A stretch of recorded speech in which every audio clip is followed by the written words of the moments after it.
నమస్కారం. జై శ్రీరామ్. భగవద్గీత 3వ అధ్యాయం 43వ శ్లోకం.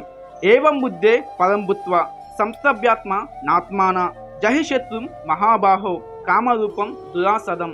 ఈ యొక్క శ్లోకానికి అర్థం ఏంటి అంటే, శ్రీకృష్ణ పరమాత్మ అర్జునుడితో ఈ విధంగా చెప్తూ ఉన్నారు. ఈ విధముగా బుద్ధి కంటే ఆత్మ పరమమైనదని, అనగా సూక్ష్మము బలీయము మిక్కిలి శ్రేష్టమైనదని తెలుసుకుని, ఓ మహాబాహు, గొప్ప భుజములు కలవాడా, బుద్ధి ద్వారా మనస్సుని వశపరుచుకుని మహాశత్రువైన ఈ యొక్క కామమును నిర్మూలించమని శ్రీకృష్ణ పరమాత్మ అర్జునుడితో చెప్తూ ఉన్నారు. ఇంకా సింపుల్గా చెప్పాలి అంటే, బుద్ధి కంట ఆత్మ చాలా శ్రేష్టమైనదని, సూక్ష్మమైనది, బలీయమైనదని తెలుసుకుని, ఓ మహాబాహులు కలవడ, గొప్ప భుజములు కల అర్జున, బుద్ధి ద్వారా మనస్సుని వశపరుచుకుని దాని ద్వారా కామాన్ని జయించవచ్చా అనేసి శ్రీకృష్ణ పరమాత్మ ఈ యొక్క శ్లోకంలో మనకి చెప్తూ ఉన్నారు. అదేవిధంగా మనం కూడా మన యొక్క కామవాంఛల్ని జయించవచ్చు.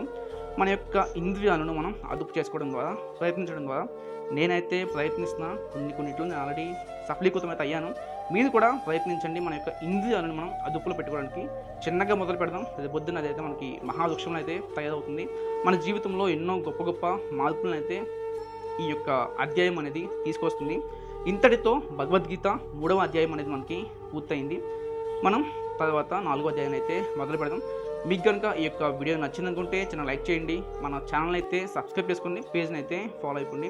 మనం ఫ్యూచర్లో కూడా ప్రతి అధ్యాయం నుంచి భగవద్గీతని క్లియర్గా అయితే మనం తెలుసుకుందాం.